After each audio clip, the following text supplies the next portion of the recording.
संतप्त मानस शांत हों, जिनके गुणों के गान में बेवर्धमान महान जिन विचरे हमारे ध्यान में।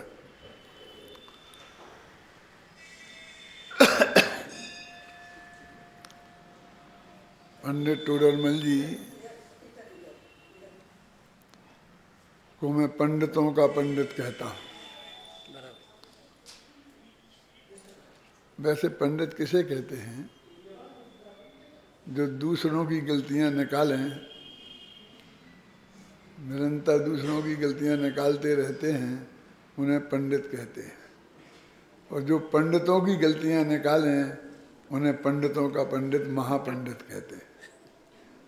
पंडित टोडरमल जी ने मोक्ष मार्ग प्रकाशक के 7वें अध्याय में उन लोगों की गलतियां बताई हैं, जिसमें हम लिखते हैं कि जो जीव जैनी हैं, जिन आज्ञा को मानते हैं, जिन शास्त्रों के अच्छे अभ्यासी हैं, उनको भी अपेक्षाओं के न समझने के कारण उनके जीवन में भी गलतियां रह जाती हैं। वो किस प्रकार की होती हैं और उन्हें कैसे दूर किया जा सकता है, इसके लिए पूरा अध्याय करीब 50 पेज होंगे, उसके लिए उन्हें समर्पित किए। और हम वो देखते हैं कि जो 250 वर्ष पहले उन्होंने वो चीज़ लिखी, वो आज भी वैसी की वैसी ही है। मोक्ष मार्ग प्रकाशक का 222वां पेज देखो और उस पेज को पढ़ो तो उस वक्त की समाज में किस प्रकार की गलतियां थीं, उस पर उन्होंने वो एक पेज लिखा है। और आज के समाज में मिला के देखो तो लगभग वही की वही गलतियां हमें प्राप्त होती हैं। ये अज्ञान अंधकार कितना मजबूत होता है, हैं? कितना ही प्रकाश करो, केवल ज्ञान के प्रकाश के बिना उसका दूर होना संभव नहीं होता। टोडरमल जी का नाम बहुत था। तेरापंथ के विद्वानों में बहुत टॉप के विद्वान माने जाते थे। और हम जिस विद्यालय में पढ़ते थे वो 20 पंथियों का था, मुरैना विद्यालय में। तो वो लाइब्रेरी का काम हमको संभलवाया गया विद्यार्थी अवस्था में, तो उसमें हमें मोक्ष मार्ग प्रकाशक मिला, जो ऐसा था, छपा हुआ तो था लेकिन आड़े बिना बाइंडिंग का, वैसा होता था पहले, साथ लपेट के रखते थे। तो उसे देखा तो हम, नाम तो हमने सुना ही था, तो हम उसे पढ़ने लग गए। तो हमारे गुरुजी आए, उन्होंने कहा तुम क्या पढ़ते हो? ये मोक्ष मार्ग प्रकाशक है टोडरमल जी का, तुम विद्वान हो, तुम क्यों हिंदी के ग्रंथ पढ़ते? तुम संस्कृत के पढ़ो, प्राकृत के पढ़ो, पंडितों के क्यों पढ़ते हो? आचार्यों के पढ़ो। और वो हमसे लेके चले गए और उन्होंने उसे ताले में रख दिया। हमें फिर देखने को नहीं दिया, क्योंकि वो जानते थे कि इसमें जो बातें लिखी हैं और इनने यदि इसे पढ़ लिया तो जो हमारे पास नहीं रहेंगे। क्या दर्शन सबसे पहले मोक्ष मार्ग प्रकाशक के हमें उस वक्त पढ़ते हुई अवस्था में 12-13 वर्ष के रहे होंगे, तब हुए थे। फिर पूज्य गुरुदेव श्री का सत्समागम हुआ और ये तो बिल्कुल जग प्रसिद्ध है कि पूज्य गुरुदेव श्री को 1778 में समयसार मिला था और 82 में मोक्ष मार्ग प्रकाशक। उसके 4 साल बाद उन्हें मोक्ष मार्ग प्रकाशक मिला और उनको 7वां अध्याय इतना अच्छा लगा कि उनने अपने हाथ से पूरा अध्याय लिख लिया। छोटा मोटा नहीं है, 50 पेज होंगे। और स्वामी जी के हस्ताक्षर देखना हो तो आज उनके हाथ का लिखा हुआ वो मोक्ष मार्ग प्रकाशक का 7वां अध्याय सोनगढ़ में सुरक्षित है। इतना अच्छा लगा उन्हें। उन्होंने कहा कि भाई ये नवानुम किताब जहाँ से आई है, किसी ने दी होगी, ये चली जाएगी, तो ये चीज मेरे पास रहनी चाहिए। और वो वही अध्याय है कि विद्वान लोग भी जिनवाणी कोश का अर्थ समझने में किस प्रकार की गलतियां करते हैं। जब मैं यहाँ जयपुर में आया सन 67 में, 67 के पर्यूषण में प्रवचन करने के लिए मैं इसी मंदिर में आया था। 67 तो समझते हैं ना, 67। और उस वक्त पंडित चैनसूदास जी यहाँ थे और बड़े बड़े विद्वान लोग थे। तो उनने भरी सभा में मेरे से कहा कि तुम्हें पंडित टोडरमल पर पीएचडी करनी है। मैं तो एमए भी नहीं था तब, एमए प्रीवियस था, फाइनल मुझे देनी थी परीक्षाएं। मैं तुम्हें टोडरमल जी पर पीएचडी करनी है। भरी सभा में कहा खड़े हो, खड़े हो, खड़ा करके और सबके सामने हाँ करवा ली। अब मैं यहाँ यूनिवर्सिटी में गया और यहाँ के प्रोफेसरों से मैंने कहा कि भाई मुझे पीएचडी करनी है और मैं पंडित टोडरमल पर करना चाहता हूँ। डॉक्टर हीरालाल महेश्वरी थे, आप लोग जानते हैं उन्हें, बहुत अच्छे विद्वानों में से थे हिंदी साहित्य के।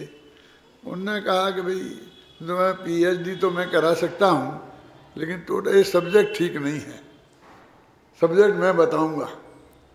तो मैंने उनसे कहा कि साहब मुझे पीएचडी नहीं करना है, टोडरमल पे पीएचडी करना है। क्या मतलब कि मेरा सब्जेक्ट नक्की है, पीएचडी की डिग्री की मुझे ज़रूरत नहीं है, लेकिन टोडरमल जी पर रिसर्च वर्क हो ये मैं चाहता हूँ। इसलिए आप यदि टोडरमल जी पे करा सकते हो तो मैं आपके अंडर में पीएचडी करने को तैयार हूँ। बापू नगर में ही रहते थे भाई, तो उनने मना कर दिया। मेरे जो एमए में पढ़ाते थे मुझे, डॉक्टर डीके जैन इंदौर में विश्वविद्यालय में, उनने मेरे से कहा था कि भारत यदि पीएचडी करो तो मेरे ही अंडर में करना। लेकिन मैं वहाँ से यहाँ आ गया था, इतना दूर इंदौर जाना आना बहुत मुश्किल था गाइड के पास, इसलिए मैं यहाँ चाहता था कि मैं राजस्थान यूनिवर्सिटी से करूँ। तो मैं उनके पास गया, तो उन्होंने कहा बहुत अच्छा है, मैं करा दूँगा। और फिर टोडरमल जी पर जो मैंने काम किया तो उसमें बहुत बहुत बड़े बड़े नए तथ्य सामने आए। सबसे बड़ा तो यही था कि उनको लोग 27-28 वर्ष की उम्र में मानते थे कि 27 वर्ष की उम्र में उनका स्वर्गवास हो गया। और कुछ लोगों के दिमाग में ऐसा जमा हुआ था पक्का कि जितनी कम उम्र हो उतना महान विद्वान हो, उतना उतना अच्छा सिद्ध होगा। तो कोई 27 से 25 का सिद्ध करे तो रिसर्च मानते थे उसे। अब मैं तो 27 की जगह 47 वर्ष का सिद्ध किया, तो वो तो कैसे मानेंगे? मैंने नहीं, ऐसा नहीं हो सकता। ऐसा यदि उन्हें 27 वर्ष का मानते हैं तो जो रहस्यपूर्ण चिट्ठी है वो उनकी 8-10 वर्ष की उम्र में लिखी हुई सिद्ध होती है, जो किसी भी कीमत पर संभव नहीं है। भले कितना प्रतिभाशाली हो, कोई कुछ भी हो, लेकिन अध्ययन करने के लिए समय तो चाहिए। जितने शास्त्रों का उल्लेख उन्होंने किया, और वो दूसरी बात यह है कि इतनी दूर तक प्रसिद्धि भी चाहिए कि लोग उनसे शंका समाधान करने के लिए प्रश्न उनके पास भेजें। पाकिस्तान से आए थे उनके पास प्रश्न, हैं? पाकिस्तान तो तब था ही नहीं, लेकिन जिस नगर से आए थे वो नगर आज पाकिस्तान में है, मुल्तान।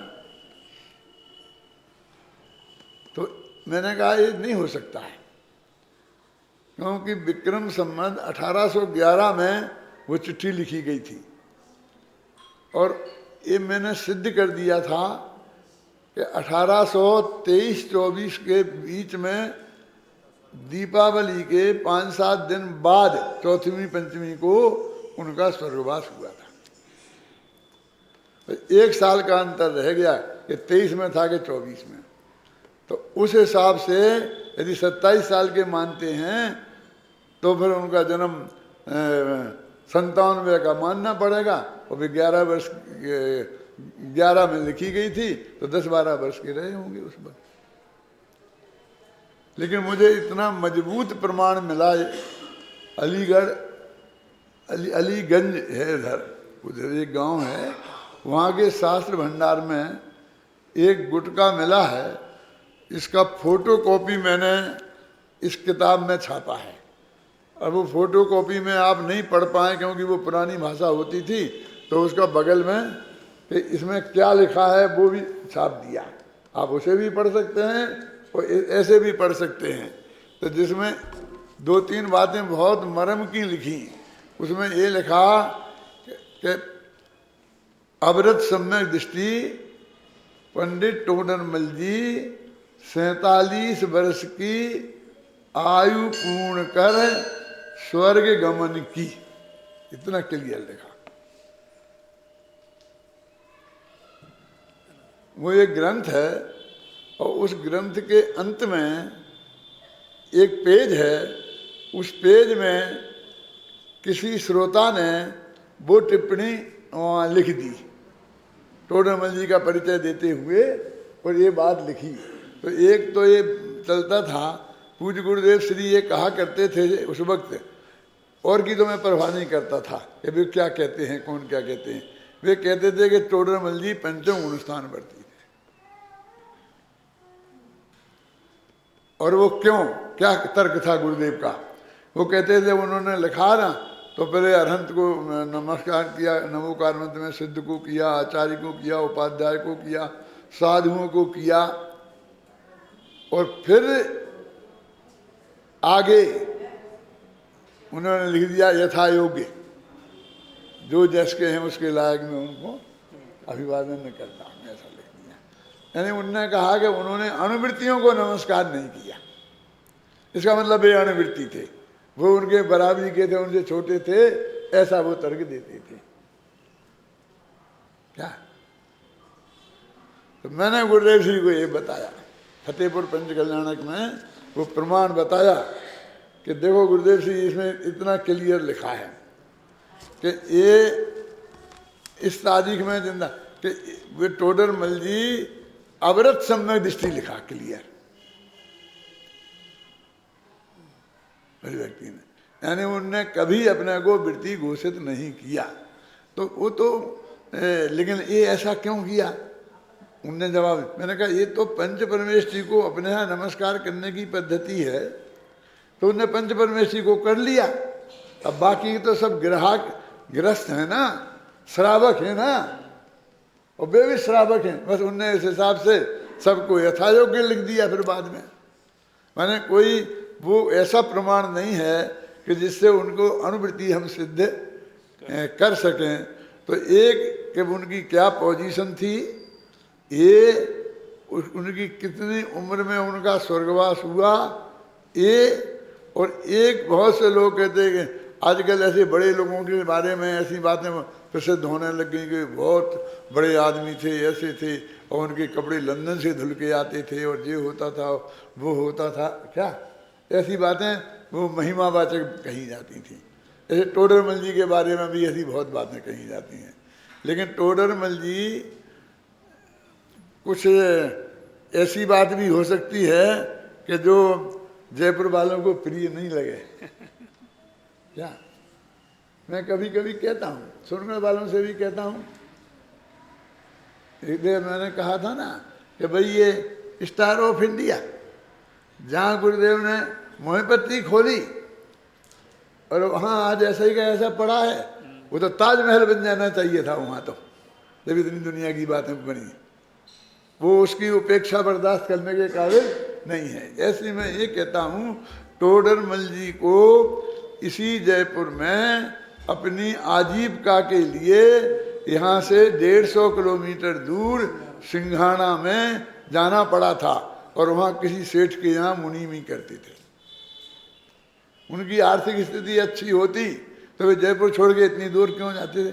150 आज की दुनिया में कुछ नहीं रखते हैं, लेकिन उस जमाने में वे 6 दिन में पहुँचे थे, वहाँ पहुँचे होंगे। रोजाना 10-20 किलोमीटर चलते थे, या तो बैलगाड़ी से जाएंगे, सवारी से जाएंगे, पैदल जाएंगे, कोई ऐसे तेज वाहन नहीं थे। और आप 24 घंटे में अमेरिका पहुंच जाते हैं। तो अमेरिका से 6 गुनी दूर, समझ लो आप समझ दो, हम आजीविका के लिए अमेरिका गए, उनसे 6 गुनी दूर टोडरमल जी गए थे और मुनि भी करने गए थे। तो उनकी आर्थिक स्थिति कैसी होगी आप समझ लो। और मुनि भी करते थे। मैं संजीव को बताना चाहता हूं, और जरा गहराई से अध्ययन कर लेना, कि ये गवर्नमेंट सार की काम सब सिंघाना में किया उनने। अधूरा काम यहाँ पूरा किया होगा थोड़ा बहुत। वहां वो मुनि में भी करते थे और गवर्नमेंट सार की टीका लिखी। इसमें ये लिखा है, एक राजमल जी थे, एक पांडे राजमल जी नहीं, एक साधर्मी भाई रायमल जी उनका नाम है पूरा, साधर्मी भाई रायमल जी। तो वो कहीं बाहर के थे, यूपी के इधर के मेरठ तरफ के। तो वहाँ से उनने टोडरमल जी का नाम सुना और वे उनके पास यहाँ आए। तो उसमें लिखा उनने कि मैं जयपुर आया टोडरमल जी के पास, तो टोडरमल जी यहाँ मिले नहीं, वे कहीं दूसरे गांव चले गए थे वहाँ नौकरी करते थे। उन्होंने उदयपुर में, फिर सुनो, फिर मैं यहाँ से उदयपुर चला गया दौलत राम जी कासलीवाल के पास। दौलत राम जी कासलीवाल टोडरमल जी के बिल्कुल समकक्ष थे। उन्होंने मोक्षमार्ग प्रकाशक गोमर सार की टीकाएँ लिखी और उनने 3 पुराणों की वचनकाएँ लिखी। और वे वहाँ पर जयपुर के राजा के राजदूत थे, उदयपुर के राजा के यहाँ। उस वक्त उनको उकील कहते थे, उकील माने वकील। लिखा है जयपुर के राजा के उकील पंडित दौलतरी राम का कासलीवाल उदयपुर के महाराणा के यहाँ काम करते थे। माने ये अच्छी, बहुत अच्छी पोस्ट थी। जिस पोस्ट पे वे वहाँ गए थे तो उनने उनका नाम सुना था, तो वे यहाँ से उदयपुर चले गए। ये सब पैदल जाने की बातें हैं। यहाँ से उदयपुर भी अब समझ लेना कितना दिन लगे होंगे। फिर वे वहाँ से लौट के आए, जो भी उनसे तत्वचर्चा वगैरह की होगी। तो फिर यहाँ टोडरमल जी नहीं मिले, फिर समझते अब आ गए होंगे। तो फिर मैं आगरा चला गया। फिर मैं भूदरमल जी से वहाँ आगरा में मिला। तो भूदरदास जी उस वक्त आगरा में थे। फिर वो आगरा से लौट के आए। यानी टोडरमल जी से मिलने की कितनी ललक थी आप सोचो, कि 3-3 दफे वो जयपुर आए टोडरमल जी से मिलने के लिए, और टोडरमल जी नहीं मिले, क्योंकि वो तो सिंघाना में थे। तो लोगों से उन्होंने गहराई से पूछा तो पता चला कि सिंघाना में है। सिंघाना आज पिलानी के पास है, इधर शेखाबाटी में। तो वो सिंघाना गए और उनने लिखा कि मैं टोडरमल जी के पास गया और उनसे मैंने सैकड़ों प्रश्न किए, और उन सब प्रश्नों का उत्तर वे बिना कोई शास्त्र खोले गोमट सार ग्रंथ की साक्षुषों देते भये, देते गए। मैंने उनका ज्ञान इतना निर्मल देखा कि मैं कहता हूँ सब लोगों से, उनने लिखा उसमें कि आपको यदि केवल ज्ञान की महिमा जाननी हो तो यहाँ आके टोडरमल जी से मिलो। टोडरमल जी केवल ज्ञानी थे क्या?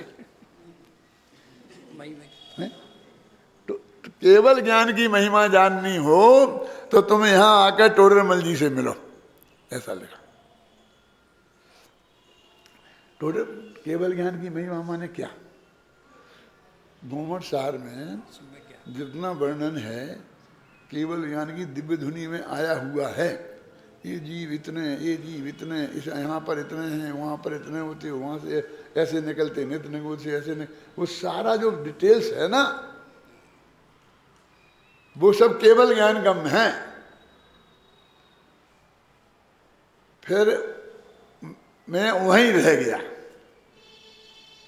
और मैंने टोडरमल जी से कहा, इसमें इस किताब में मैंने कहा था इसे रखना, उसमें मैं पढ़ के सुनाना चाहता हूँ, लेकिन अब जितना मुझे याद है मैं वही सुनाता हूँ आपको। अंत में एक जीवन पत्रिका है और एक इंद्रध्वज विधान पत्रिका, दो पत्रिकाएं छपी जो उसी वक्त लिखी गई थी, उसी भाषा में, 250 वर्ष 300 वर्ष पुरानी भाषा में। कि उनसे कहा कि तुम्हारा गोमनसार ग्रंथ का परिचय बहुत अच्छा हो गया है, तो तुम इसकी टीका लो। तो उन्होंने लिखना शुरू कर दी।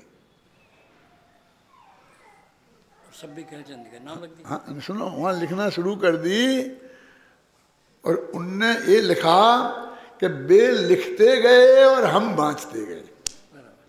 समझो कैसे आदमी थे वो। एक पेज लिखते थे तो एक पेज जो उनने खत्म किया तो वहाँ रखा और दूसरा लिखा तो जो उसे उठा करके पढ़ लेते। इतना धैर्य नहीं था कि 2 पेज लिख लेने दो तब मैं पढ़ूंगा।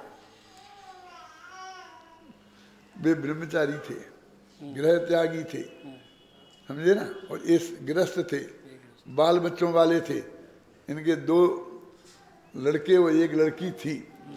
आप समझो, मुनीमी करते थे। एक मुनीम जी थे, समझ लो आप, माने क्लर्क थे, अकाउंटेंट थे, ऐसा समझ लो आप। उनने कहा कि वो टोडरमल जी को हाथ से पानी उठा के नहीं पीने देते थे। यदि वो ऐसा घड़े की तरफ देखें तो दौड़ के जाके पानी भर के और उनके पास रख देते थे। क्यों कि इस शास्त्र के लिखने में बाधा खड़ी नहीं हो। मैं ब्रह्मचारियों को ये कहता हूं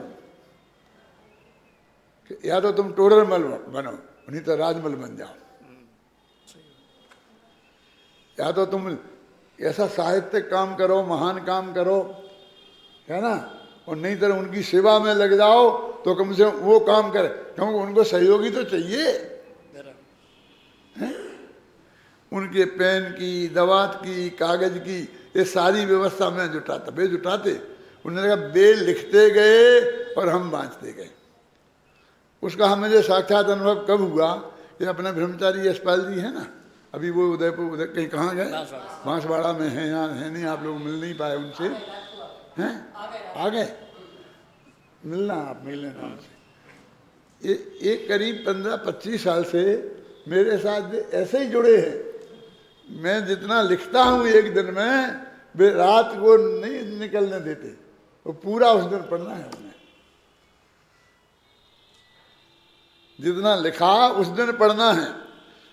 और वे ब्रह्मचारी हैं, त्यागी तपस्वियों जैसे रहते हैं, खान पान सब वगैरह देखेंगे, आप मिलेंगे तो जानेंगे। लेकिन मैं कोई, मुझे पानी तो मैं नहीं मंगा सकता, और पानी मंगाने वाले मेरे बहुत चिल्ले चाटे हैं, मुझे क्या ज़रूरत है, समझ में आई ना। लेकिन मैं उनसे कहता हूँ, अन्ना जी एक मुझे वो किताब देखनी है। ठीक है मैं लाता हूँ। लाइब्रेरी में से निकाल के पेज नंबर निकाल के ला के और मुझे देंगे। उनको बता देता हूँ मैं कि मुझे एक किताब चाहिए, ये देखना है, और इसमें पुराना कोई एडिशन हो तो वो देखना है, और कौन से विद्वान ने क्या लिखा है मुझे ये जानना है। ख्याल में आई ना। वे अपने पास रखते हैं, सब करते हैं। तब मुझे अंदर से अनुभव हुआ कि टोडरमल जी के साथ राजमल जी का संबंध कैसा था। एक राजमल जी भी थे यहाँ जयपुर में, उनका भी मेरा ऐसे ही संबंध था। हाँ, जयपुर प्रिंटर्स वाले वो सारा छपाई का काम वो देखते थे, और एक इसी तरीके से मेरे साथ लगे। मेरे कहने का मतलब है कि वो राजमल जी साधन में भाई कि वे लिखते गए और हम बाँचते गए, वो काम सिंघाड़े में हुआ। फिर वो लिखा कि हम वहाँ से जब वो पूरा हो गया, क्लियर ये लिखा, मैंने तो कह दिया कोई सुधारा बधारा हुआ होगा, तो हम वहाँ से फिर जयपुर लेके आए टोडरमल जी को। वे राजमल जी नौकरी छुड़वा कर यहाँ लाए टोडरमल जी को। और यहाँ के जो मिनिस्टर थे ना, उस वक्त 9 मिनिस्टर दिगंबर जैन थे। राजा के 9 मिनिस्टर 2 कैबिनेट में थे, बालचंद जी छाबड़ा और रतनचंद जी दीवान। रतनचंद जी दीवान का बनाया हुआ यहाँ मंदिर है, पीछे ऊपर जाएंगे आप तो कॉर्नर में है ना, भरीचंद जी का मंदिर कहलाता है। गुमानी राम पंथ का मंदिर है जो है वो, उनने बनाया था। उनको उन्होंने कहा ये कहाँ लिखा है? वो यहाँ लिखा है, यहाँ लिखा है। क्या लिखा है? कि तुम कैसे मिनिस्टर हो, तुम कैसे समाज के नेता हो? टोडरमल जैसा विद्वान तुम्हारे गांव में पैदा हुआ और वो वहां मुनि भी कर रहा है, तुम्हें शर्म नहीं आती?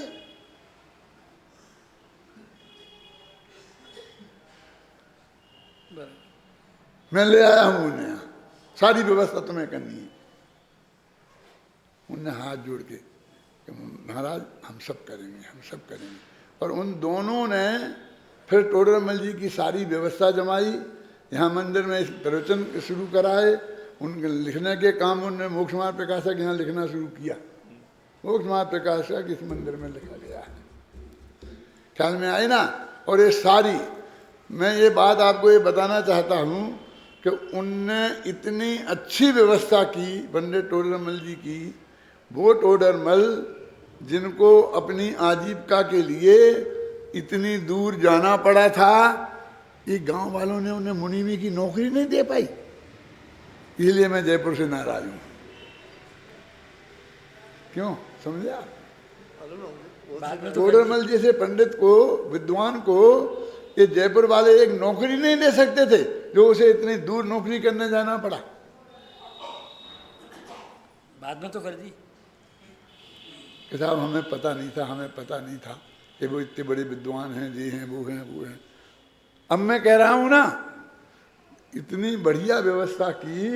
मैं ये बताना चाहता हूं आप सब लोगों को कि जब उनको मृत्युदंड दे दिया गया और उनका सामान जब्ती किया गया, तो वो सामान जब्ती की एक लिस्ट बनाई गई और सामान जब्त करके तो वो गवर्नमेंट के खजाने में चला गया, लेकिन वो लिस्ट भी वहीं थी। वो लिस्ट मुझे इस रिसर्च करते वक्त मिल गई। कौन सी लिस्ट? तो टोडरमल जी के सामान की जब्ती की लिस्ट, कि उसमें क्या क्या जब्त किया था गवर्नमेंट ने। यहाँ पर हम आए जब, हमारे ज़माने में भी ज़रा थोड़ा और पहले समझ लो, 2-3 आदमी बहुत बड़े ऐसे थे जिनकी राज्य में बहुत अच्छी पकड़ थी। एक रामचंद्र जी खिंदू का, जो महावीर जी क्षेत्र के मंत्री भी रहे, वो कापड़ द्वारे के हेड थे। कापड़ द्वारा समझते कोई, वो जो होता है उनका डिपार्टमेंट थे, वो हेड थे। और वो उनकी वहाँ बहुत पकड़ थी। और उनके असिस्टेंट थे गुलाबचंद जी ठोलिया। जब मैं यहाँ आया तब वो तो स्वर्गवास हो गया था, रामचंद्र जी खिंदुका का। उनकी बेटे वगैरह हैं यहाँ पर, अच्छे प्रतिष्ठित लोग हैं ज्ञानचंद जी खिंदुका वगैरह। अमेरिका में भी प्रेमचंद खिंदुका, वो सेंट लुइस में, हाँ, उनके घर भी मैं गया। हैं? हाँ हाँ, जो भी अभी समझ लो। अभी मैं जो कह रहा हूँ मुझे सुनो, मैं क्या कहना चाहता हूँ। तो वो गुलाबचंद जी जो ठोलिया थे, वो मेरी सभा में भी आते थे। तो वो कापड़ द्वारे के हेड हो गए थे जब रामचंद्र जी का स्वर्गवास हो गया था। तो हम उनके पास गए कि हमें टोडरमल जी के बारे में ये सब जानना है, तो ये देखना है। बोले मैं आपको तो अंदर में प्रवेश नहीं करा सकता हूँ, मैं आपको ऐसा राउंड दिला करके एक दफे दिखा सकता हूँ, बाकी मैं ही करूँगा, जो आप बोलो मुझे क्या करना है। तो मैंने कहा कि एक तो उनका वो सामान है जो जब्त हुआ था, वो यहाँ आपके यहाँ होगा, तो वो मुझे चाहिए। मुझे उसकी मतलब सूचना चाहिए और ये चाहिए। तो उन्होंने खोजते रहे और उनको वो लिस्ट मिल गई, जो टोडरमल जी के सामान की जब्ती की लिस्ट मिल गई। और सामान चला गया था बीकानेर। बीकानेर में बहुत बड़ा इनका स्टोर है, जो इस टाइप का जो सामान है रिकॉर्ड, वो सब बीकानेर के उसमें चला गया था। क्या? तो वो बीकानेर में तो वहाँ जा नहीं सकते, जा करके अंदर तो कोई घुसना ही नहीं देता। और वहाँ पर वो सामान वहाँ होगा अभी टोडरमल जी का। अब वो लिस्ट मिली, तो उस लिस्ट की लाके हमें उनने कॉपी दी और उन्होंने कहा कि आप देख लो, और इसके आप बिल्कुल प्रकाशित नहीं कर सकते हो, इसको आप किसी को कहेंगे नहीं, यदि कहेंगे तो मेरी नौकरी चली जाएगी, जेल में भी जा सकता हूं। क्या हमने उन्हें वचन दिया कि नहीं हम कुछ नहीं करेंगे। तो वो लिस्ट हमने पूरी पढ़ी, लेकिन फिर उनको वापस देनी थी, उसकी हमने फोटोकॉपी करा ली और उन्हें वापस दे दी। लेकिन वो फोटोकॉपी भी हम किसी को बता नहीं सकते थे, किसी को वो नहीं कर सकते थे। फिर भी हमने कहा कि भाई ये तो उस लिस्ट में की बातें बता रहा हूँ मैं आपको कि किस तरह से पुलिस ने जाकर के उनके घर का सामान जब्त किया था। पुलिस गई, फिर गई कि एक बरामदा, तो इस बरामदे में क्या क्या काम में कितना सामान मिला उसकी लिस्ट बनाई। फिर लिखा ऊपर का कमरा, फिर ऊपर के कमरे की लिस्ट बनाई, फिर उसके बगल का कमरा उसकी लिस्ट बनाई। 3 अंगरखा, 4 धोतियाँ, 5 ऐसी चीजें भी जब्त करी गवर्नमेंट ने। लोटा ऐसा सामान लिखा है। और ये लिखा कि बगल में नौकर का कमरा थे 2, तो नौकर के कमरों में जो सामान मिला उसमें 2 बोरी गेहूं, ऐसा सब लिखा है। और ये सामान नौकरों का था, इसलिए नौकरों को वापस दे दिया गया और टोडरमल जी का सामान जब्त कर दिया गया। तो उसमें जो लिस्ट थी, उस लिस्ट के आधार पर मैं कह सकता हूं कि टोडरमल जी उस वक्त कोई गरीब आदमी नहीं थे।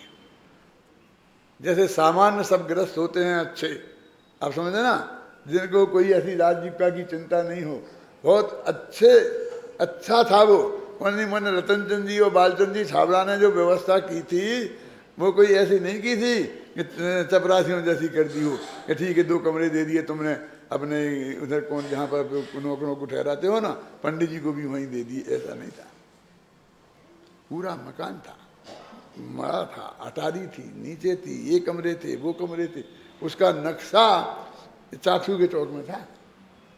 ये चाकसू के चौक है यहीं बगल में, वहां पर भी वो रहते थे। तो उस सामान की लिस्ट से उनकी संपन्नता झलकती है। मैं ये कहना चाहता हूं कि वो उस वक्त क्या आर्थिक स्थिति थी जब सिंघाड़ा गए थे, और वहां से आकर के 5-7 साल ही रहे, और 5-7 साल में कोई बिजनेस नहीं किया उनने जवाहरात का, किसी का कोई कुछ काम नहीं किया। उन्होंने कहा आप 24 घंटे इसी काम में लगो, कोई धर्म के प्रचार के काम में। उसमें लिखा कि वहाँ पर टोडरमल जी आए तो 25 मेहनदार माने मजदूर, माने कौन, शास्त्र लिखने वाले। उनको भी पंडित क्या बोलते थे, नाम उनका अलग है, लेखक जिन्हें बोलते थे, वे शास्त्र लिखते रहते थे, लिपिकार। जैसे अपने यहाँ पर ये प्रेस में किताबें अपन छपवाते हैं ना, तो ऐसी लाइन से बैठा के 25 विद्वान और वे बस उसकी नकलें उतारते थे। काय की, सम्यक ज्ञान चंद्रिका की छपाई का काम चलता, नकलें उतारते थे। और वे फिर यहाँ से आगरा, बासोदा, विदिशा, गंज बासोद, ऐसे गांव के नाम लिखे हैं कि वहाँ भेजी, फ्री में आदमी लेके गया, माथे पे रख के, और जाके वहाँ भेंट करके आया मंदिर को, क्योंकि वहाँ स्वाध्याय करने वाले लोग थे। धर्म के प्रचार का काम आप क्या करते हो जो उनने किया, इसमें सब लिखा है। पढ़ना एक दफे, एक किताबें अपने पास पीयूष है ना, सबको दे दो एक किताब, ले जाओ और वहाँ पढ़ो उसमें क्या लिखा है कि उन्होंने कैसे धर्म का प्रचार किया, गांव-गांव में भेजी, गांव-गांव में लोग उनका स्वाध्याय करते थे। ख्याल में आए ना, तो उनकी ये स्थिति हो गई थी, यानी उनकी व्यवस्था बहुत एवन थी। यहां तक कि उनके नौकर की व्यवस्था भी की थी उनने, क्या, और नौकर परिवार सहित रहता था वहां, 24 घंटा का था। ऐसा नहीं कि 2 घंटा आकर के तुम्हारे घर के बर्तन मान जाएगा, सफाई कर जाएगा, कपड़े धो जाएगा और चला जाएगा, ऐसा नहीं।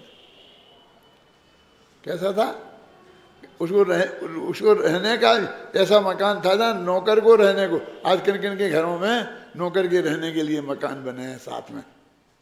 जयपुर में तो होंगे, बहुत होंगे, बड़े बड़े बंगले हैं सिटियों के, तो उनके भी होंगे, लेकिन तुम मुंबई वालों की क्या दुर्दशा है, अरबपतियों के पास 2 कमरों के मकान है, 2 कमरे का है। क्या प्लेट फ्लैट फ्लैट क्या बोलते हैं उसको, वो 2 कमरे होते हैं, उनमें कुछ रखने कोई जगह नहीं, कुछ नहीं होती है, समझ में ना। हमारे आदमी हैं जो हमारे साथ जाते हैं, तो बम्बई कोई नहीं जाना चाहता, और सब जगह जाना चाहता। क्यों? क्योंकि जहाँ जाएंगे तो वहाँ हमको ठहरने की जगह नहीं मिलेगी, वो सब जीने पे ठहराएंगे, तो जीने पे लैट्रिन बाथरूम को जाना पड़ेगा, क्योंकि वहाँ जितने नौकर रहते हैं घरों में, वे सब जीने पे ठहरते हैं। तो वो मेरे कहने का मतलब है कि वो जो विद्वान लोग ऐसे करते हैं, टोडरमल जी ने लिखा कि आजीविका धर्म की नहीं करना, ये काय की थी? ये उनने नौकरी करी थी? यदि वो करते तो इतना बड़ा काम कर सकते थे? 24 घंटा काम करते थे। कांची स्वामी कौन सी नौकरी करते थे? वे भी तो गृहस्थ ही थे ना, वे भी चौथी गुणस्थानवर्ती थे ना। घबराओ नहीं, मैंने उनसे इंटरव्यू लिया है, उनने खुद कहा है कि मैं अवरत समय दृष्टि, खुद कहा है। चेतन चमत्कार किताब डॉक्टर साहब आपने पढ़ी है ना, उसमें लिखा है ना, मैंने दी थी ना आपको। वे भी टोडरमल जी की उसी पोजीशन में थे, तो उनने कहीं नौकरी करी, उनकी सारी व्यवस्था हम करते थे कि नहीं, और वो उनने स्वीकार करी कि नहीं। अकेले कोई खाने पीने की बात थोड़ी है, इलाज की, ठहरने की, आने की, जाने की, कपड़ों की, जो जैसा पहनता है उसकी हमने वैसी व्यवस्था की ना, क्यों? और उनने स्वीकार करी ना। तो एक कहना कि धर्म की आजीविका है, इसका मतलब ये है तुम सबसे बड़े जैन धर्म के शत्रु हो, क्योंकि किसी आदमी को 24 घंटा धर्म की सेवा नहीं करने दोगे, क्योंकि वो 8 घंटा फिर जाके नौकरी करेगा, कहीं मुनि भी करेगा, क्लर्क ही करेगा आज की गवर्नमेंट की सेवा में, कहीं जाके कुछ करेगा, कुछ ना कुछ लौकिक काम करेगा, तो 8 घंटे में तो आदमी का कछू में निकल जाता है। आखिर गवर्नमेंट भी उतना ही काम कराती है, फिर समझती है अब काम करने लायक रहा नहीं जी, फिर सप्ताह में छुट्टी देती है, कि देती कि नहीं देती है। अब बाकी के टाइम में वो करेगा धर्म की सेवा, तो कैसी सेवा होगी? तो जो लोग ये बात करते हैं वे टोडरमल जी के, कांजी स्वामी के और पूरे जैन धर्म के कट्टर शत्रु हैं। वो जैन धर्म के तो उसके लिए कोई ना कोई ने तो करेगा।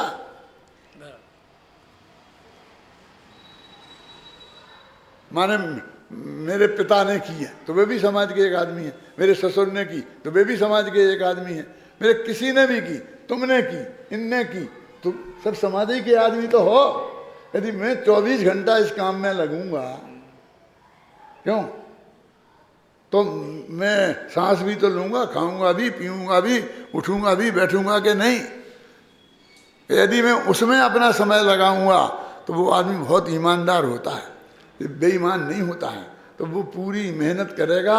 तो वो विनोबा भावे ने लिखा है कि ईमानदारी से आदमी तो मुश्किल से 2 सूखी रोटियां कमा सकता है 8 घंटे की मेहनत करके।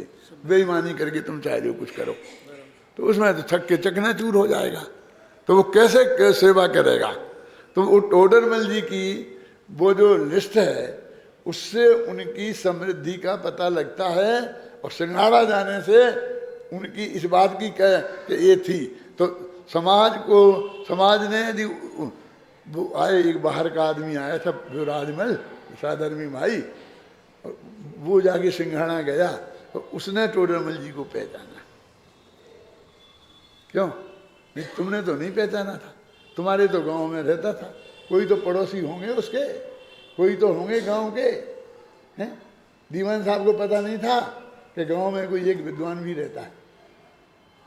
मेरे कहने का अर्थ ये है कि हम उनकी गहराई से उनका अध्ययन करें, उनके क्षेत्र काल परिस्थितियों का अध्ययन करें तो हमको उनकी वास्तविक महिमा आएगी। और क्या रास्ता है सच्चा काम करने का, धर्म की सेवा करने का क्या रास्ता है? ख्याल में मैं अमेरिका आऊँगा तो मैं यहाँ से रोटियाँ बांध के लाऊँगा, तो मेरे खाने पीने की व्यवस्था नहीं करोगे? क्यों? आने जाने की व्यवस्था नहीं करोगे? मैं अपनी गाड़ी लेके आऊँगा वहाँ, मैं तुमसे कुछ मांगूं, एक पैसा लूं तो तुम कह सकते हो कि मैं कुछ लेता हूँ। वो सारी व्यवस्थाएं जुटाना तो तुम्हारी ड्यूटी है कि नहीं है? तो समाज की यह ड्यूटी है। और विद्वान को भी उसमें अंश मात्र भी तो गिल्टी कॉन्शियस होने की जरूरत नहीं है। क्या नहीं तो हमने जो 850 विद्वान तैयार करे टोडरमल की परंपरा के हैं, और फिर वे बस तुम उनसे काम नहीं करने दो, समाज की सेवा का काम नहीं करने दोगे, क्यों? फिर वे जाकर गवर्नमेंट की नौकरी करेंगे, फिर किसी के शोरूम में कपड़ा बेचेंगे, किसी का कुछ करेंगे, फिर ऐसा काम करें। आजीविका के लिए तो कुछ न करना ही पड़ेगा ना, उन्हें आजीविका के लिए तो कुछ करना पड़ेगा कि नहीं करना पड़ेगा, हैं? और जो जो उसकी लौकिक योग्यता होगी उसके हिसाब से नौकरी मिलेगी, काम मिलेगा, और ईमानदारी से काम करेगा।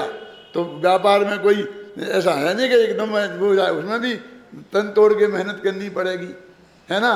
तो वो पूरी तरह से ये सारे विद्वान में तो कहते हैं एक को भी कोई गवर्नमेंट कहीं जाने की सर्विस में उसकी जाने की जरूरत नहीं है। पूरी समाज को सारी व्यवस्था उनकी करनी चाहिए, और उन्हें पूरे सच्चे दिल से ईमानदारी से धर्म की सेवा करनी चाहिए। ये टोडरमल जी का रास्ता है, हम सब लोग उसे अपनाएं। इस मंगल भावना के साथ मैं अभी की बात समाप्त करता हूँ।